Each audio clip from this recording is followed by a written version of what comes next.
नमस्कार साथियों, स्वागत है आपका आपके परिवार बी द ब्रांड में। और मैं हूं अभिषेक प्रताप सिंह। और अब तक हम लोग अपने चैप्टर नंबर 5 उद्योग का पार्ट 1 खत्म कर चुके हैं, जिसमें हमने आपको बताया कि उद्योग क्या है, उद्योग के प्रकार कौन कौन से हो सकते हैं, ठीक है, औद्योगिक तंत्र किस प्रकार से चीजें होती हैं तथा औद्योगिक विकास किस प्रकार से संभव होता है। हमने आपको बताया कि जो ये क्लास 8 की ज्योग्राफी है, ये कहीं ना कहीं आपको बताते हुए चल रही है कि प्राथमिक, द्वितीयक और तृतीयक क्षेत्र को। प्राथमिक क्षेत्र में हमने पढ़ लिया किस प्रकार से उत्पादन हो रहा होता है चैप्टर नंबर 4 में।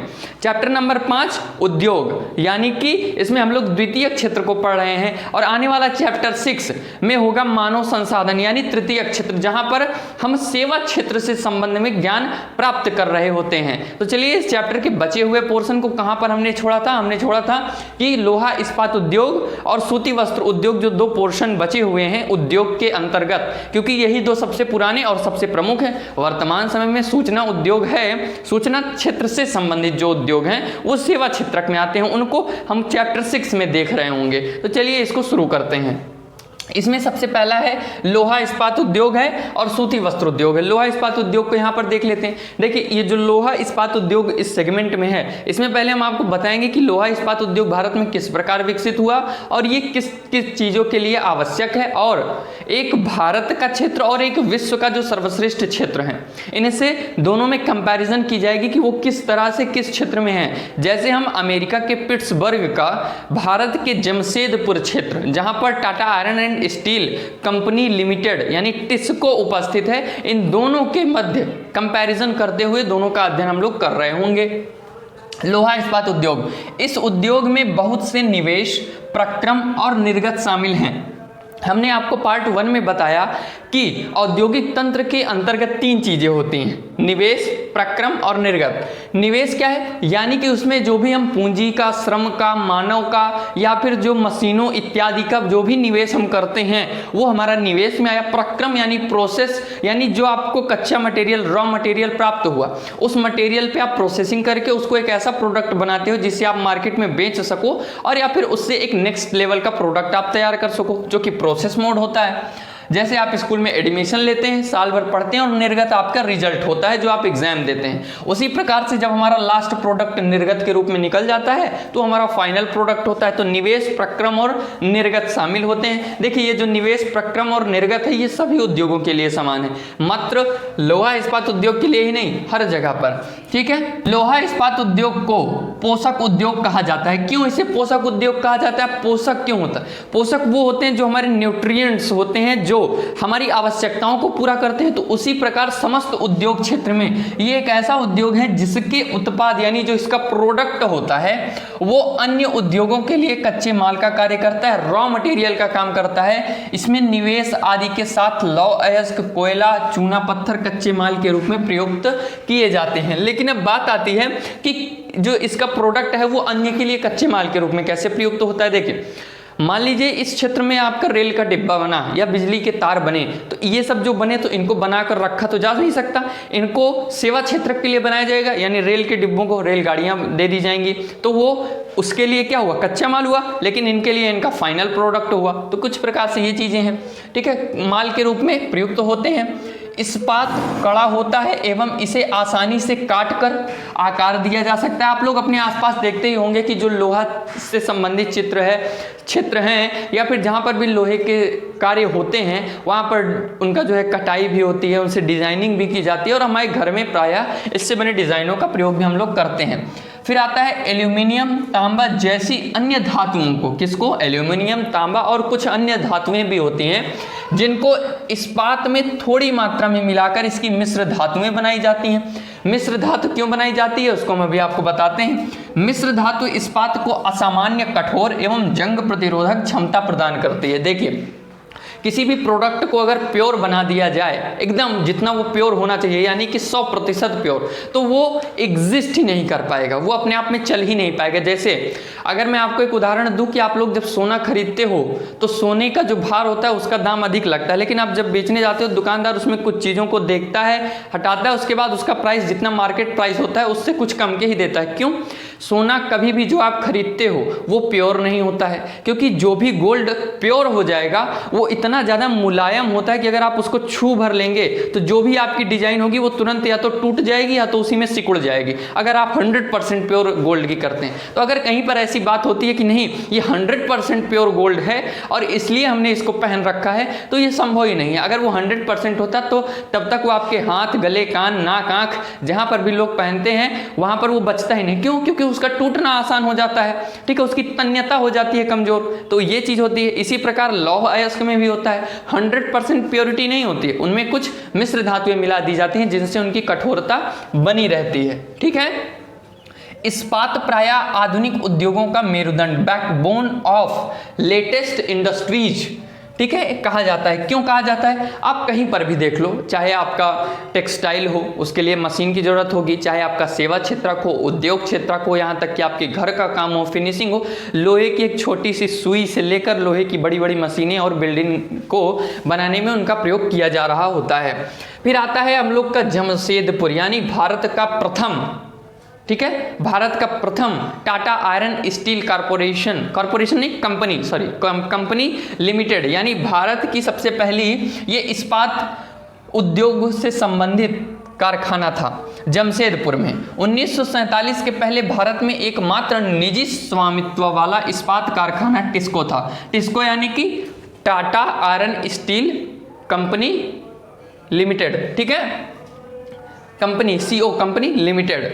झारखंड में स्वर्णरेखा और खरकई, ठीक है, ये झारखंड में दो नदियां हैं जो स्वर्णरेखा और खरकई है। जब आप झारखंड के मानचित्र में देखेंगे तो आपको इधर से दिख रहा होगा खरकई नदी और इधर से स्वर्णरेखा नदी आती है, यहाँ पर इनका मिलन क्षेत्र होता है और यहीं पर जमशेदपुर बसा हुआ है जहां पर इस उद्योग को लगाया गया है, ठीक है। कि संगम के समीप साकची जो है वह जमशेदपुर का पुराना नाम है, ठीक है, ये उस समय साकची कहा जाता था, बाद में इसका नाम बदलकर जमशेदपुर रखा गया, में टिस्को की शुरुआत की गई थी, ठीक है। उसके बाद यह क्षेत्र लोहा इस्पात केंद्र के रूप में देश में सर्वाधिक सुविधाजनक स्थान पर है। कैसे है देख लेते हैं। अब झारखंड में दो नदियों के बीच बसा हुआ, यानी जल की उपलब्धता पूरी हुई। टिस्को को झरिया क्षेत्र से कोयला और उड़ीसा व छत्तीसगढ़ से लौह अयस्क, चूना पत्थर, मैंगनीज, डोलोमाइट प्राप्त होता है। खरकई व स्वर्णरेखा नदी से जल पर्याप्त मात्रा में प्राप्त हो रहा है, ये मैंने आपको बता दिया। अब ये ऐसे क्षेत्र पर स्थित है जहां पर इसे कोयला भी मिल जा रहा है, कच्चे माल भी मिल जा रहे हैं और आयात निर्यात करने के लिए वहां पर रेल मार्ग भी विकसित हैं। बगल में आपका वहां से थोड़ी ही दूर पर कोलकाता आपका जो है सी पोर्ट है, यानी कि ये चारों तरफ से एक बहुत ही विकसित क्षेत्र में स्थिर है। फिर आता है, अब हम लोग चलते हैं अमेरिका के पिट्सबर्ग क्षेत्र में, ठीक है, पिट्सबर्ग क्षेत्र में जो कि अमेरिका में स्थित है। यह संयुक्त राज्य अमेरिका यानी USA का एक महत्वपूर्ण इस्पात नगर है। जैसे भारत का जमशेदपुर वैसे ही अमेरिका यानी संयुक्त राज्य अमेरिका का पिट्सबर्ग, यहाँ कोयला पिट्सबर्ग में ही उपलब्ध है, जबकि जो इससे कच्चा माल यानी लौह अयस्क मिनेसोटा वहां पर एक खान है, इसको आप देख लेंगे, उसमें मिनेसोटा की खान से प्राप्त होता है जो पिट्सबर्ग से 1500 किलोमीटर दूरी पर स्थित है, ठीक है। फिर आता है कि खानों में यानी माइंस और पिट्सबर्ग के बीच नौ परिवहन का सर्वोत्तम मार्ग, नौ परिवहन यानी जल मार्ग से जो परिवहन होता है उसे नौ परिवहन कहते हैं। ग्रेट लेक्स जल मार्ग, इसका नाम याद रखिएगा। कौन सा पूछ सकता है कि खान के और पिट्सबर्ग के बीच नौ परिवहन का सर्वोत्तम मार्ग ...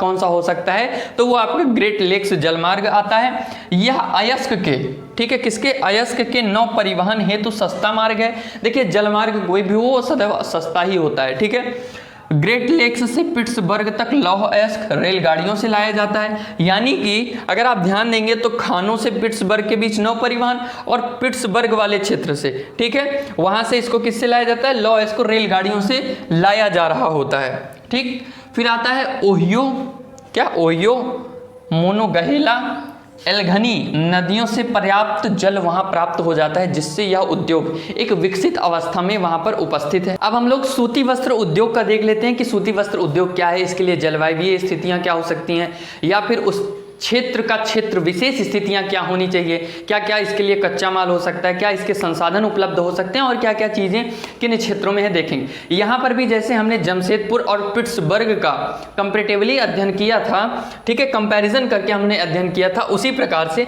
हम यहाँ पर गुजरात के अहमदाबाद और जापान के ओसाका, दो सूती वस्त्र उद्योग के जो प्रमुख क्षेत्र हैं, इनके बीच तुलना करते हुए या समानता को प्रदर्शित करते हुए बताएंगे कि किस प्रकार से ये, जैसे भारत में अहमदाबाद श्रेष्ठ स्थान पर है और उसी प्रकार जापान में ओसाका क्षेत्र में सूती वस्त्र उद्योग अपने विकसित अवस्था में पाया जाता है।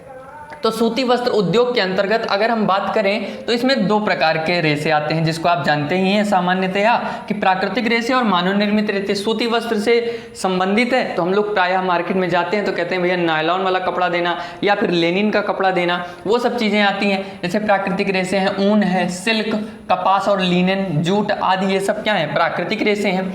और जो मानव निर्मित है ये नायलॉन है, पॉलिएस्टर है, एक्रिलिक है, रेयान आदि, ये सब शामिल होते हैं मानव निर्मित में। ठीक है, अब बात कर लेते हैं कि क्या चीज़ें इनसे संबंधित हो सकती हैं। जैसे 18वीं शताब्दी में पावर लूम के विकास से, आपको पता होगा औद्योगिक क्रांति का अध्ययन आप लोगों ने किया होगा हिस्ट्री वाले सेगमेंट में, तो आपको पता होगा उसके फलस्वरूप ब्रिटेन में, ठीक है, ब्रिटेन में और बाद में विश्व के अन्य दूसरे भागों में सूती वस्त्र उद्योग के विकास को आगे बढ़ाया गया। देखिए इसमें इसके संबंध में आपको भैया ने बताया होगा अपने हिस्ट्री सेक्शन में कि जिस प्रकार भारत में सूती वस्त्र उद्योग पूरे विश्व में प्रसिद्ध था, भारत के सूती वस्त्र उद्योग का इतना डिमांड होता था कि वहाँ के जो बड़े बड़े रईस राजा होते थे वो कहते थे कि भारत के वस्त्रों को ही पहनेंगे।